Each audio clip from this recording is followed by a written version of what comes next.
Hello, hello, and welcome to Shit You Wish You Learned in Grad School. I am your host, Jennifer Agee, licensed clinical professional counselor. With me today is Jackie Flynn. She is a licensed mental health counselor, a clinical supervisor. She's a registered play therapist. She's EMDRIA approved consultant. She also does some amazing stuff. She does trainings on the beach. She runs the annual, or is a part of the annual Innovative Child Therapy Symposium, the Play Therapy Community Podcast, and a part of the annual Neuroscience of Play Therapy Summit that's on the beach. An all around awesome human being. So, Jackie, welcome to the show. Oh my goodness, thank you so much. And thanks for saying all those nice things. I am so happy to be here with you, Jennifer. Yeah, I'm glad you're going to be here too. And for listeners who might not know, Alaska, I'm putting together an Alaskan cruise that Jackie is actually a co-trainer on for experiential techniques for therapists. So if you want to go on a cruise, you want a tax write-off, and you want to spend time with Jackie and I learning some experiential techniques, you can sign up for that on the website. But Jackie, let's get started. What is it that you wish you learned in grad school? I would say there's two things. So I'm going to say them in order. The first thing is just the deep importance of the therapeutic relationship. And I did hear that throughout grad school, but I didn't deeply learn it. And now that I'm learning more about the autonomic nervous system and how we connect as human beings, how we feel safe and connected to lean into that therapy experience, and how safety and connection can be the therapy, is what Dr. Stephen Porges, the creator of polyvagal theory, tells us.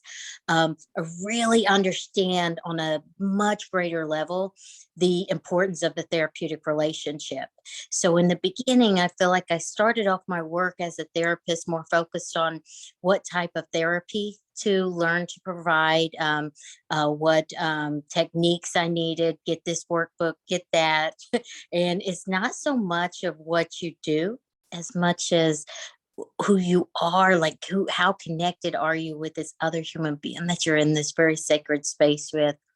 So that's the first one, is the value of the therapeutic relationship. And then a distant second is documentation. I don't feel like I had a real good grasp on the magnitude of documentation. Oh, and how to start a private practice. I'm probably going to listen to the whole list. That's why I've got a whole podcast. You have but documentation is something that I feel like I have developed many skills over time, but it really didn't get it in grad school. So therapeutic relationship and documentation. Yep, those are definitely things that are important to pay attention to, that aren't necessarily emphasized enough or spoken about in more of a grand scheme of things kind of approach, instead of the myopic, what does it actually look like day to day to be doing that work. But Jackie, you are also a phenomenal entrepreneur. You and I are both entrepreneurial women. We're go-getters. You do some kick butt stuff. Tell me what you wish you had understood more about being an entrepreneur and a business owner. Girl, I feel it in my bones. Yeah. I wake up in the middle of the night with these ideas. So one of my big things you mentioned at the Innovative Child Therapy Symposium, just running these conferences online, and now I've recently gotten to the in-person.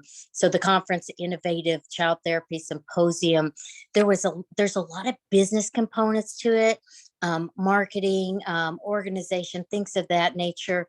But what's really at the core of it is good, solid, because my market is really helping out therapists. So making sure I have good, solid educational components. So being able to seek out these teachers, that are also clinicians that can help the people that consume my whether it's my digital courses or read my books and buy my books, or attend the conferences, that can really help them to be better clinicians. So in grad school, and I went to an amazing program at University of Central Florida in Orlando, Florida. It was fantastic. But no training on how to start a private practice, nothing from my experience. I started off in the school counseling program. So I learned that through, just kind of gathering information externally about how to start a business. And then there's so many other elements. And then since then, I created a how to start a private play therapy practice digital course for people that are like in a similar position. So that I feel like I didn't, I knew the therapy piece. I know it better now. Mhm, mhm. Oh, you're better, but I didn't know the business aspects of it. So juggling all of that right out the gate it's a tall order.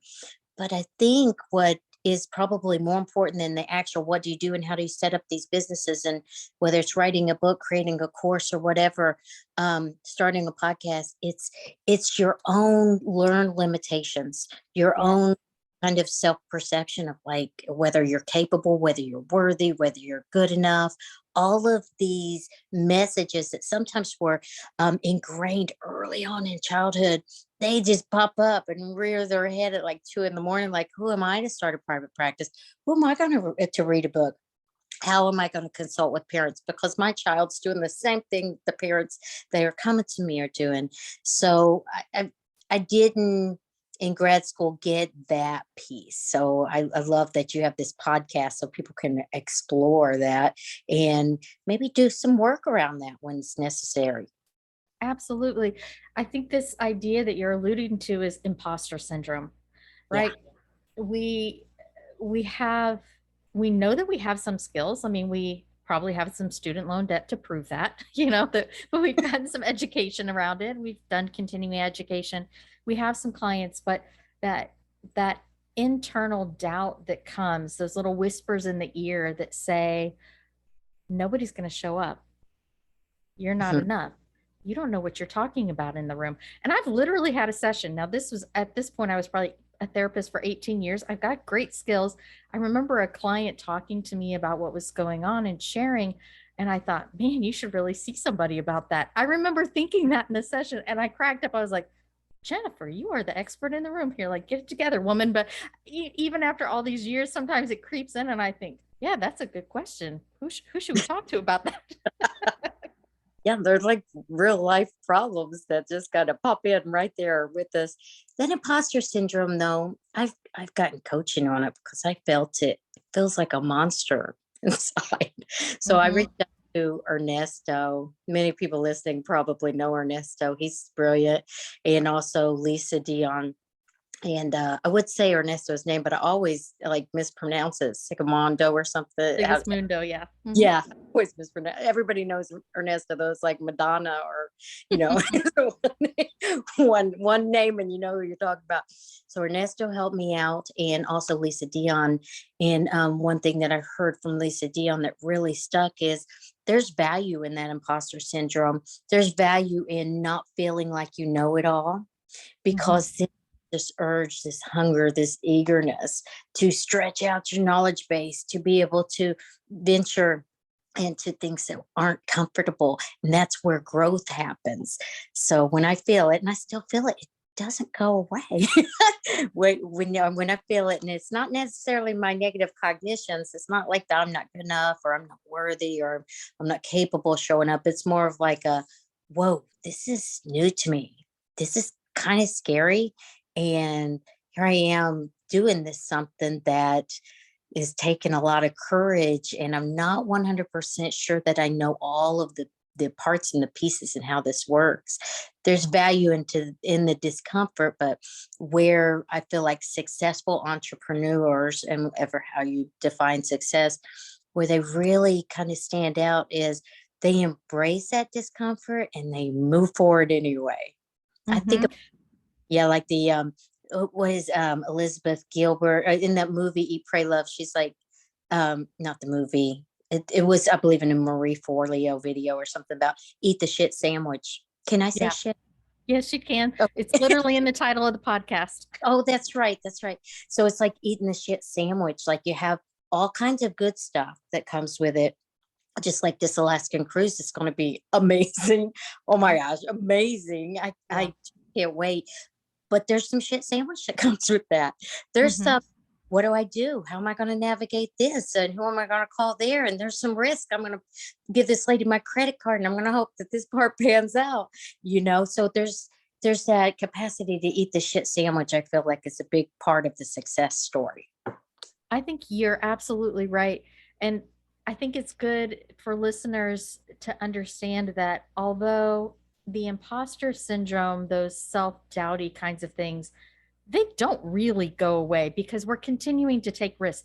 They ebb and flow and change, right? In the beginning of our career, it's more about who we are in the room with clients. And as time goes on and we expand the different areas we're involved in or whatever, there's still risk involved. And anytime there's risk, there's a little bit of that fear of what if I fail? What if I put myself out there and people see that it wasn't successful? And how is that going to affect my reputation? I don't know a single entrepreneur who plans something and doesn't immediately have that, holy crap, maybe I should just take it back moment. Girl, Totally yes. normal. It's like vulnerability, hang on. And it happens too. So I think if we just didn't know it's going to happen, like I remember as an intern, I like marketed the heck out of this grief group. One person showed up and it was a 3-hour group, but it was me and that one person. She had a heck of a 3-hour session. But then, I invite people on my podcast and then nobody, they don't return. But then I still have the courage I remember the first time I invited like a big name on my podcast, Temple Grandin. I literally pushed, she didn't even have like a web, an email address. I found it on her site. And then I pushed submit and I was like, oh, dear God. Who am I to email Temple Grandin and ask her to have a conversation with me? And then she replied back. So there's this balance of it's be okay with rejection. That Amazon review that's like a 2-3 star. It's okay. You're not for everybody. You're Yeah. not body and just kind of embrace it, but get up and keep going. Yeah. And I think that idea of you're not for everyone, the flip side of that is I'm glad I'm not for everyone because that means I'm being authentically me when I'm with people. Because if everyone thought I was for them, I was everybody's cup of tea, that means I am masking the crap out of myself in Yeah. order to meet others' expectations of what I think they want from me instead of just being who I am. Oh, this is so true. Oh, the word glitter comes to mind. Okay, so I'm a play therapist and not I used to like glitter. I don't like it now. To be completely authentic, there's a little lowercase c trauma associated with glitter.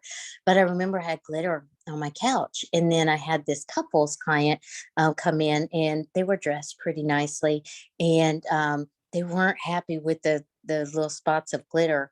And I remember just being so upset, like I can't believe, beat myself up. I can't believe I had glitter on the couch. But then I thought, gosh, I've been working with children all day.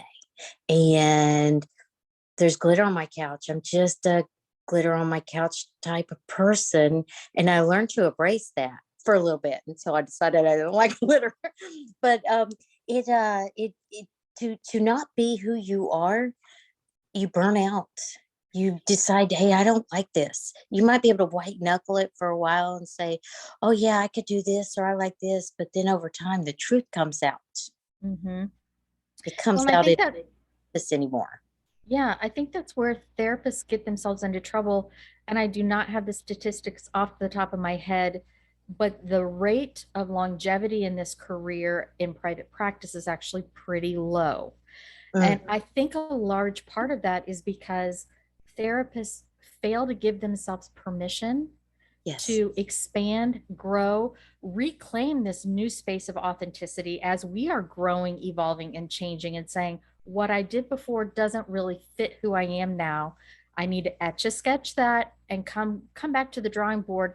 And what is it that I actually like to do? How can I create that now in my business so that I can continue to serve in my calling? Because a lot of us feel that this is a calling or it's in alignment with our value system and our passions.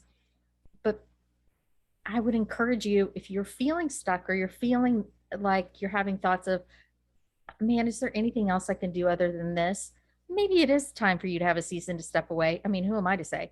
But it's also possible that you've not given yourself permission to do something other than butt in the seat therapy. What else Yeah. can you do? Yes. Oh my goodness. I invite some people on like my symposiums and my podcast that are literally some of the most brilliant people in the world. And they're nervous, they're anxious. Like, oh, I hope that was good enough. I'm like, well, of course it's good enough. You're like one of the smartest people I know, but they don't have that self belief in them. I do a lot of EMDR sessions with business professionals. And what I've noticed, there's like a distinct difference between someone that kind of goes past that imposter syndrome and some people that just get stuck. And it's that being able to lean into the discomfort. Mhm. So when I do my EMDR sessions, it stands for eye movement, desensitization, reprocessing. We identify a like what the worst part of the situation is as part of it, but then that negative thought about yourself that goes with it. And a lot of times it is the I'm not good enough and I'm not worthy. And sometimes I don't matter. That'll leave you right in your chair. That'll leave that amazing book in your head and not out there in the world. That will leave that incredible digital course that you could just teach the heck out of and grow your impact just exponentially, and leave it undone because it's the I'm not worthy, I'm not capable, I'm not good enough, I have to be perfect. If we Mm. all waited until we had something perfect, there'd be nothing out there. So what I noticed, like as people start to reprocess and kind of come up with I am good enough or I can make mistakes, that's when they're able to grow. That Yeah. none of it's perfect. In fact, the people that are growing the most, they have the most imperfections. I think about that Theodore Roosevelt quote that Brene Brown kind of brought to like the present so beautifully, the man in the arena, like we have That's my favorite quote. oh, It it's so has been for a long time. So, yeah, I'll give Brene credit for bringing it up, but girl, I've liked it a long time. And what I love about it is that the line particularly that talks about how your face is just mired in mud, like, but yeah. you're going for it. You're working, you're spinning yourself for a worthy cause. Like, Yeah, I I love have the it idea. all. It's the whose face is marred by the dust and sweat and blood, who strives valiantly, who errs, who comes short time and time again. Girl, I will own that. Same, same. Yeah, I've had some massive whiffs, like I swung and I missed. But the thing is, people, we might tell our clients this, but we have to remember that ourselves as clinicians and as business owners, that growth doesn't happen typically when we're comfortable. We're not motivated to grow in times of comfort. And we don't want to be uncomfortable all the time. I mean, life is an ebb and a flow, right? We have seasons where we're in the flow, things are really good, then something doesn't quite feel right anymore. It's not quite comfortable, or I'm starting to get burned out. We get uncomfortable. And then using that instead of saying, that must mean I'm in the wrong calling or what. I mean, why don't you be reflective and say, okay, maybe it's time to grow and evolve, or just switch paths, and that's okay. Discomfort brings growth. It's something to lean into, not shy away from. So true. Easier said than done sometimes. Mm-hmm. Like I'm writing a book and I reached out to Lisa Dion for some coaching on this too. I think that's a difference too. When we verbalize this and we share this kind of, I think of it as like the real, this is the true, like this is a real deal. I'm going to tell you this ugly part about me. Like I've been trying to write this book for 5 years and I feel like I failed myself. But when you share it with someone and they kind of bring that connection and that understanding, that empathy, somehow, some way, kind of that togetherness, that connectedness with somebody else, and you're sharing your dreams, makes a big difference. So I got my book has started, but I remember just sitting at the computer just frozen, immobilized. What we know about like the autonomic nervous system, I was like in the dorsal vagal state, stuck, like, oh Uh-huh. my book. I like even mess up my words when I'm talking. How am I going to write a book? I'm not some whatever. And it turns out I'm pretty good at writing. That's awesome. Well, and I think it was Stephen King who said, you set out to write a first draft. You don't set out to write the ultimate, the final draft. You just start putting words on paper. I have two books that I have also, Jackie and I were going to hold each other accountable, and we both epically whiffed on it miserably in the beginning. I But forgot that. yeah, I've had two books that I have started and not finished, and it's fine. There's different seasons of life where you have energy for different things. But one of the things you alluded to was outside coaching, and I'll tell you, the times that I'm really trying something new, not just a change of treatment modality or something, but I'm really trying to do something different in business. I've gotten outside coaching because it helps me get where I want to go faster. It provides outside accountability for the change because I'm paying good money to Yeah. sit with someone who's going to hold me accountable. Because there's some brain research that shows that when we actually say publicly Yeah. what our goals are, that sometimes our brain will already have the reward like it's happened, and it decreases our motivation. So speaking with a coach or somebody in a smaller, more intimate space until you're ready to launch that to the world to keep your motivation up is sometimes a good idea. I mean, everybody's process is different, but there's very interesting research on that. Oh, I didn't even think about it like that. I don't know if you remember or not, but that's how I met you. I was definitely starting my kind of venture into these in-person conferences, which are not for the weak. No, they're not for the weak. A lot. So, and I know you were good at so many things, or actually Ernesto told me about you. And so I reached out, and 1 hour, literally 1 hour with you. I met with Dora Henderson, my co-host for the Neuroscience of Play Therapy. That 1 hour, I pulled on that knowledge, and I had the process. I knew what to ask the people at the hotel. I knew what to put on the marketing. I felt so empowered, and it was like there was a before and after. I was no longer like, oh, I hope this goes well. I was like, okay, this is what's going to happen. Now, if there's a problem here, we'll just kind of do this and, have our problem solving process in place. Like, what is a problem? What have you tried? What else you could try and take the next step? And would you know, we did that conference and it was like an incredible success. We're planning our second one. And I don't know if I could have done that without that hour of coaching with you, because for one, like, why recreate the wheel? And Right. for I already put it out there. I'm not gonna. I mean, it's not cheap, but it made its money back way more. I mean, it's worth it. Worth it. Worth it. It was incredible. I know this isn't like a promo for your coaching, but that is how I know you. I didn't Yeah, know if you. that's true. That's true. Yeah, it's all fun and games until you have to lay your credit card down, right? For hosting these bigger events.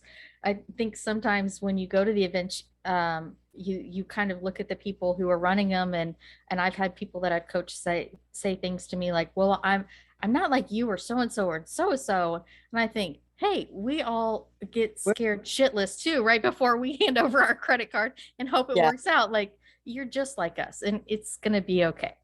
Oh my goodness, yes. Although that payment that I made you was like, I was happy to make that payment. I was like, thank God, now I know some things.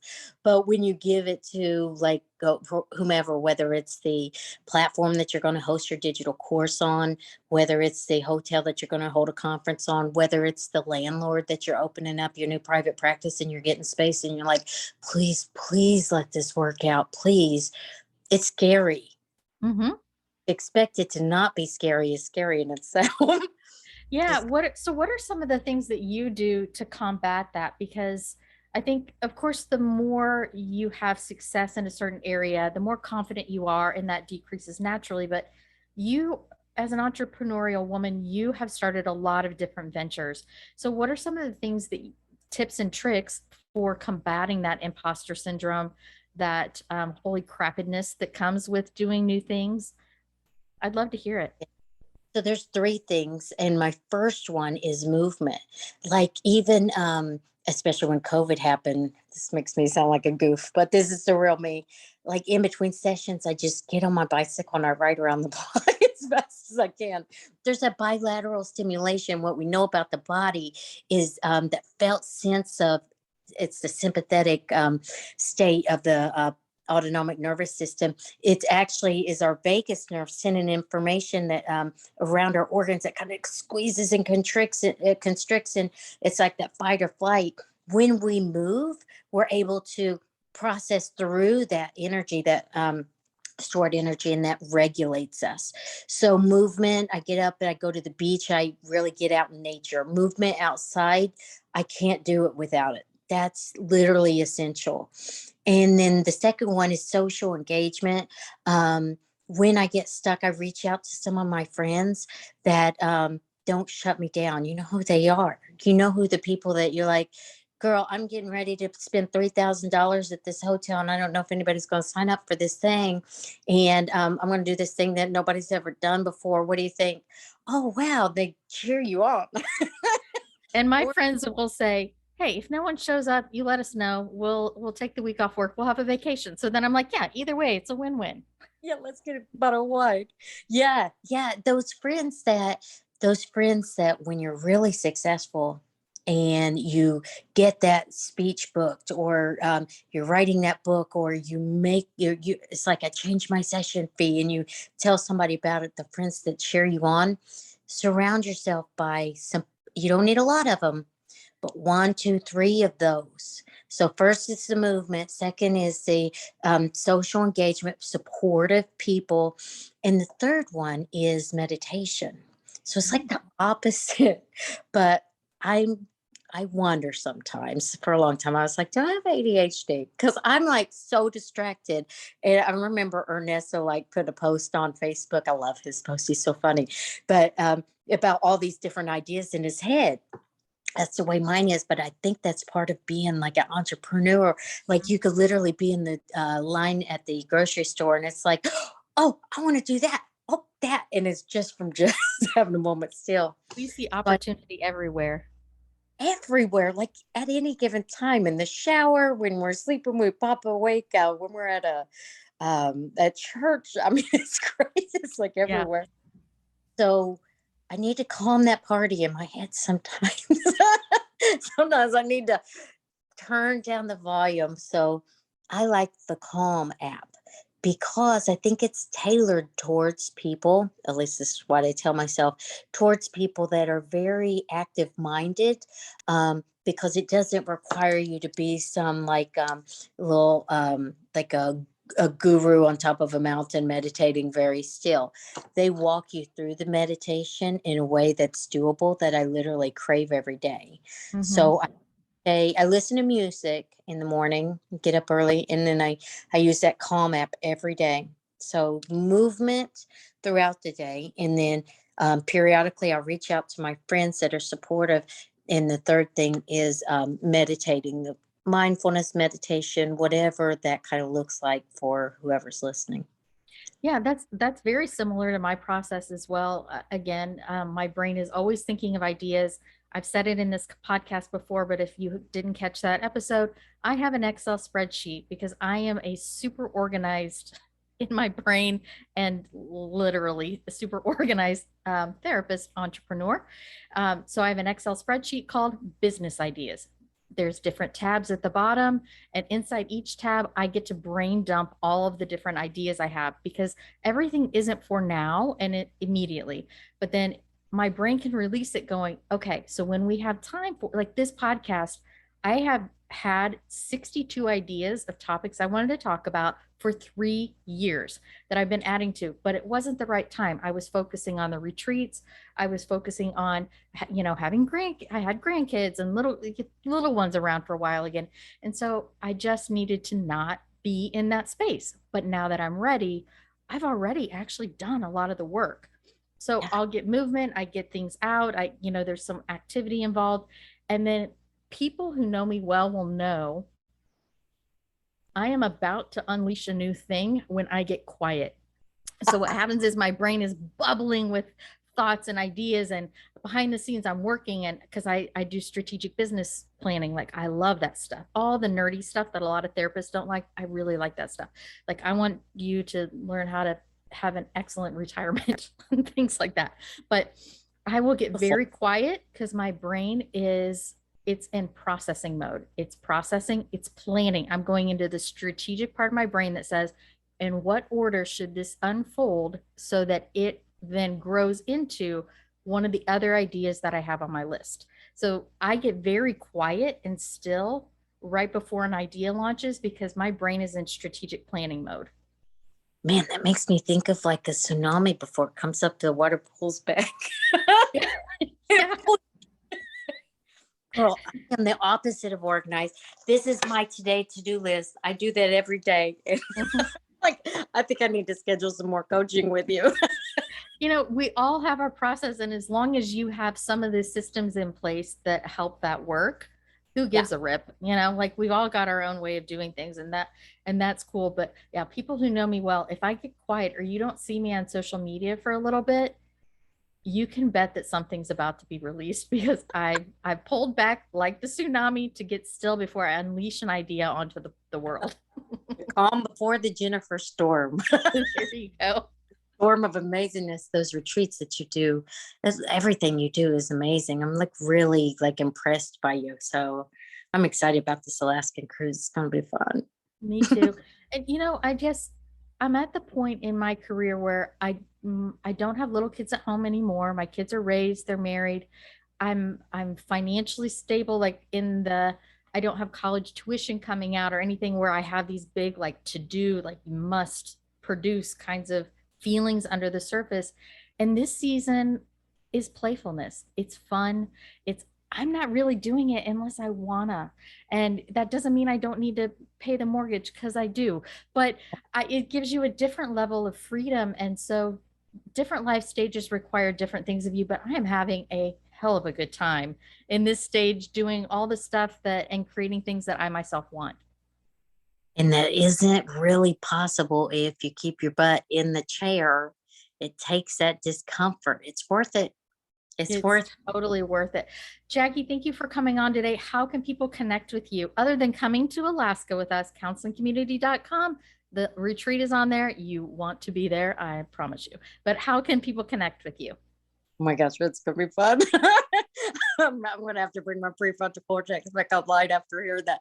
Um, I have a big Facebook group that I share like everything coming out right now. At the time of this recording, I'm getting my website redone, but that's playtherapycommunity.com. And JackieFlynnConsulting.com is where I do my EMDR consultations for EMDRIA approved consultation if you want to get certified or hone your skills if you're EMDR trained. Also, I'm a play therapy continuing education provider approved through the Association for Play Therapy. So you can find that all at playtherapycommunity.com or JackieFlynnConsulting.com. And probably the best place to find me, because I'm there frequently, is in the Facebook group, not the page, but the Facebook group. It's called Play Therapy Community. There's such amazing people in there. Like at the time of this recording, 14,000 people from around the world. And they are so generous and kind and loving. Some of the best people. There's educators in there too, and some occupational therapists, speech therapists. But I really, that's where I distribute like anything that I have going on. I put there. And then I have a podcast called Play Therapy Community. Awesome. And I will put the links below for anyone. Thank you all for listening today. If you want to connect more with me or the podcast or the retreats, counselingcommunity.com. You can also find us on Facebook, Instagram, and the TikTok. Get out there and live your best dang life.